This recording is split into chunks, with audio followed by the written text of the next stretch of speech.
guys, so I'm back, and yes, my skin is dry as usual. All this traveling, I'm definitely needing me a big dose of my Advanced Night Repair Serum by Estee Lauder to get rid of these dry patches and this tightness in my skin.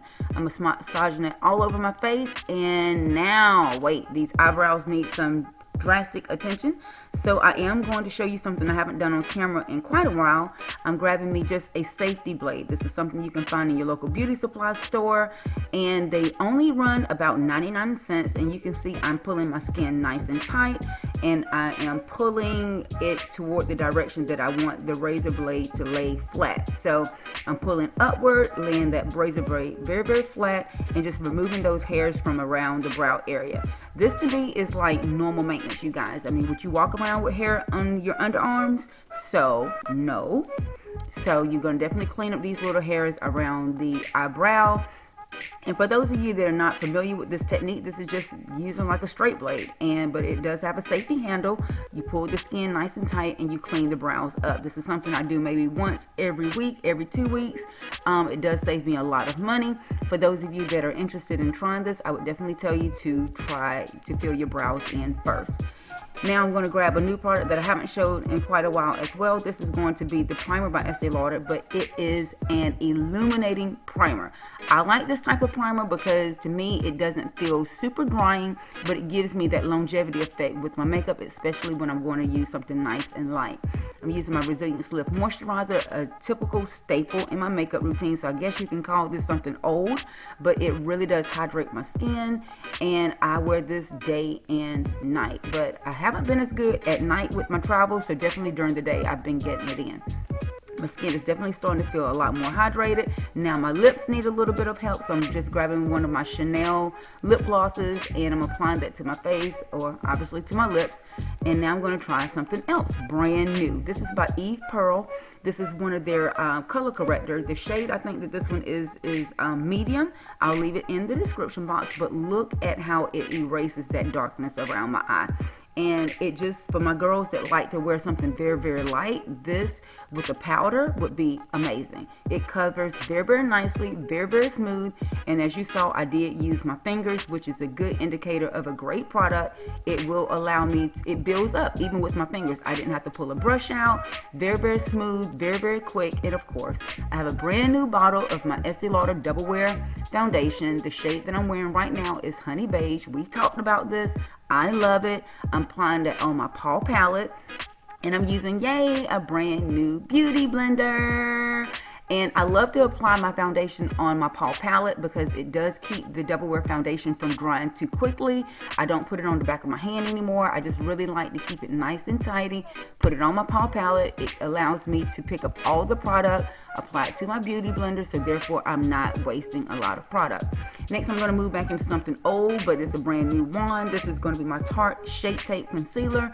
I love this freaking concealer because although it doesn't give me the brightness as a cream foundation like I showed you in my last video, it will give me all day creaseless concealer. Did you hear me say creaseless? And to me, I don't mind if I look a little dull, but I don't want to be creasing, honey, because that means I'm looking old. And girl, no, we don't like that word. We don't like it. Mature, maybe. Old, absolutely not. Now I'm going to shape all of this concealer magic using my, you guessed it, my Colorless powder. This one is by RCMA. It's an amazing, amazing powder, you guys. Like, I've been testing a lot of products, and this one, you know, this is like holy grail product right here. This product will allow me to set my under eye area to remain non-creasing. I do apply it on my lid as well. It keeps my concealer intact. And now I'm introducing a brand new product. This is by Visions of Beauty. I'm sorry, it's not. This is by Glamorous Chicks Cosmetics. Excuse me. Glamorous Chicks Cosmetics has a whole new line of concealing or foundation sticks that I've been showing in our makeup classes as I'm on tour with Glamorous Chicks Cosmetics. You can see it's super duper smooth. And during my makeup classes, I'm actually showing this in a 5-minute makeup technique where I can do foundation, highlight, contour, and color correcting with these sticks. And it's literally magic in a stick. So you'll see that I am using this all over my contour areas and just blending that in, using very, very minimal editing, you guys. Like, I really want you to see how I actually use this product on my clients, how I'm using this in studio, how I'm using it on myself, as well as how I use this in the makeup classes. So I'm contouring out, and there you have what my girls would call natural glam. Of course, it's more steps, but very, very nice, very seamless. Now I'm going to give you guys a little bit more information on my brow. Right now I'm using another new product. This is a product that I received from TiSun Beauty. It's by She. It's an amazing pomade. I will tell you, this one is not as thick as the Anastasia of Beverly Hills pomade, and I think I like it possibly better. You didn't hear me say that, but you heard me say that. Sorry, not sorry, you know. I am using just a tad bit of product. I have allowed my brows to grow out some. So what I want is to make sure that I am filling in the gaps of my brow. I'm really not needing anything that's too thick, because then it just lays on top of my brow hairs. So I like just the consistency of this product. I am still using my Anastasia of Beverly Hills number 12 brush, and I am just constantly, you can see I'm not even dipping back into the product. I'm just really working the product that I have, creating a nice fuller brow, and just creating that nice definition. And I will kind of flip this brush around every now and again to brush the product through, and it just gives me that beautiful sharpness that I like on my brow. And you can tell the difference right now at the difference that just filling them in. Like, I don't have to have super drag brows to create a nice finished look, but you can definitely see the difference. Polished brow, not polished. Polished brow, not polished. You feel what I'm saying? Brush the product through to make sure nothing is laying on top of the hairs. Nice and tame, very, very easy. And I'm going to grab my Ruby Kisses 3D concealer, and take a look at the color that I'm grabbing. That color is almost my flesh tone, and I am just tight lining underneath the brow, not on top, underneath, because that's going to be my highlight area. And of course, if you start to put this concealer on the top of the brow to clean up any mistakes, of course it's going to show the mistake even more. So just let it be on top, girls. Like, don't do it. It's not cute. If you're going to be taking any pictures, trust me, I'm going to notice. She ain't cute.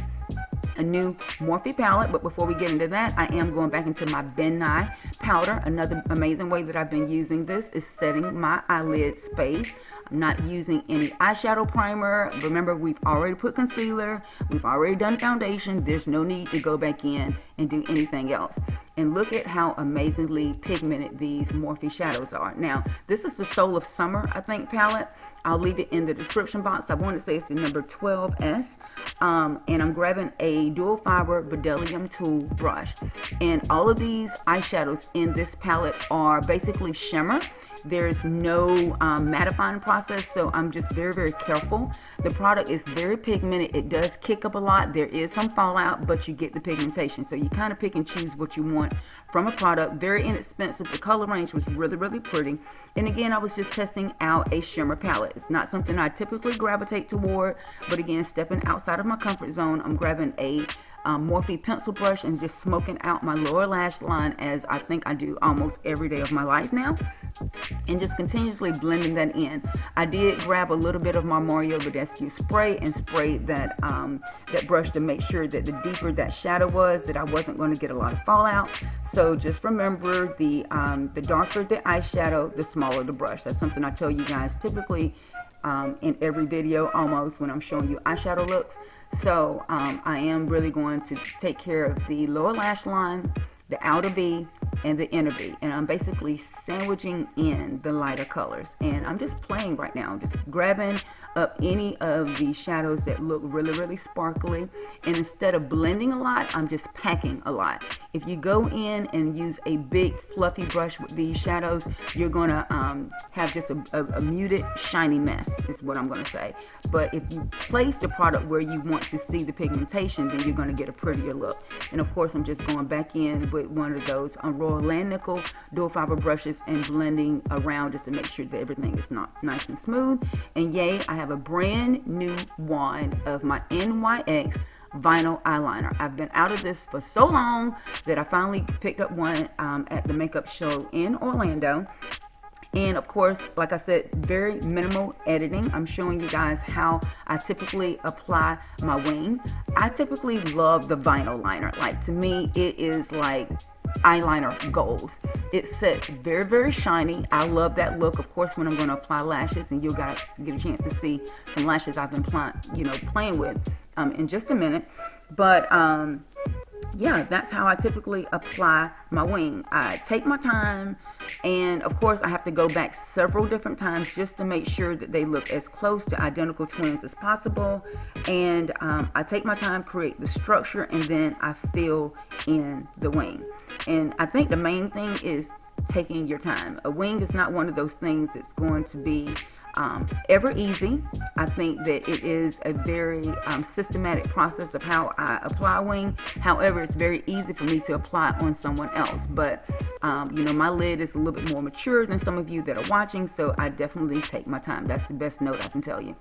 Going back into a little bit of my banana powder. This is not what I call baking, you guys. I am just setting underneath the eye area. But remember, I've already mainly set it with that RCMA powder. And right now, I am just cleaning up, making sure there's no fallout. I do sweat on my nose, so I'm drying up any sweat. And just making sure that my contour is nice and neat. And there you have it. So that's where we are now. I am going to set the contour area with my new Kiss contouring palette. This one is Delight. I typically go for a much darker contour, but because I'm going to introduce these lashes and these mascara and stuff, I'm not going to go as dark. And you guys, as I get to the hair, you'll be able to see why I want this look just to stay nice and fresh. But back to my lashes, I am applying a mascara that I've been using for quite a while. This is the Maybelline Angel mascara. I am obsessed with this wand. It's the tiniest wand that I've seen in quite a while. It gives me a lot of length to my lash, so therefore when I apply my falsies, again, my false lashes have something to bond onto. Now I want you guys to weigh in. Once I get these lashes positioned, I want you to tell me, what do you think about these lashes? I typically go for a lash like the number 615. And they're very whimsical, very wispy, but I wanted to try something a little bit more. These are some new mink lashes that I'm trying, and that's all I'm going to say about them. But yeah, weigh in. Tell me what you guys think about these lashes. Are they fierce or no? And you'll see that I'm going back in with that NYX liner, and I am going to allow my lashes to give me more of an anchor on how I extend out that wing. So that's another tip that I can tell you when you are doing a wing. If putting your lashes on, it does kind of give you more emphasis around the area where you want that slant to be. It just needs to make sense. If you're wearing a thicker lash, you need to have a bigger wing. If you're wearing a smaller lash, then of course a smally little kick wing will typically work. But for this lash, with it being so fierce, honey, that wing needs to complement it. And I do like these lashes because I can kind of push them up and make sure that they feel nice and comfortable. And as thick as they are thumbs up. Now I'm going to grab a NYX. These are the colored pencils. I want to say this one is in light blue, or it might even be silver. I'll leave it in the description box. And this is a new blush that I've been loving. This is by Visions of Beauty. Again, the link to them will be in the description box as well. Big thanks to Visions of Beauty for sponsoring the hands-on makeup tour with Glamorous Chicks Cosmetics and me and Mike Silva. They have been so supportive, and they have been throughout my entire, what I would say, YouTube career. And I'm so excited that you guys are still making amazing products. And here we are again with that Morphe palette, and ooh, girl, did you see that eyeshadow created that highlight? I did see Jaclyn Hill. She promoted this quite heavily, and of course I was like, you know what? I've been doing that for a while. Let me just go ahead and throw this in the video. And girl, she did not disappoint, honey. That eyeshadow, especially if you're traveling, as I have been, I really like to find products that are very multi-purpose. So of course, a good eyeshadow palette that has a highlight that saves me in luggage fees. And ta-da! Estee Lauder has finally come out with the setting spray. It's only available online. I got my hands on this while I was in New York, and yes, she has been in that makeup travel bag. Again, I'll leave the link to her in the description box. I don't think I've seen it in store yet, so just keep that in mind. And here we are, new Estee Lauder lip in the color that I got my hands on from my makeup bestie, Gregory Lawrence. He always keeps me up on the new with Estee Lauder, and of course he gets the new, honey. So yes, you always have to know friends in high places. So big thanks to him for that. And the color is really, really cute. I think I've been just living in liquid lipsticks for so long that I forgot that a lipstick you have to build up some, but with the liquid lipsticks that we usually promote while on tour, one swatch and you have tons and tons of pigment. So just kind of keep that in mind. The color was real cute though. I am going to not forget to do my lower lash line. So this is typically the last thing that I do in my makeup application, only because I want to make sure that I don't smear it. You know, I'm using setting sprays. I'm going back in and just blending out any fallout. So this is my last step. Wig shift, boom. And there you guys have the finalized look. I'm hoping you guys enjoyed this video. Give me 2 thumbs up. Make sure that you subscribe to my channel to never miss another upload. If you guys want to see more details on this hair, honey, make sure you click that subscribe button and keep on watching because she will be up next. Thanks to you guys. Love you so much. Until next time. Bye.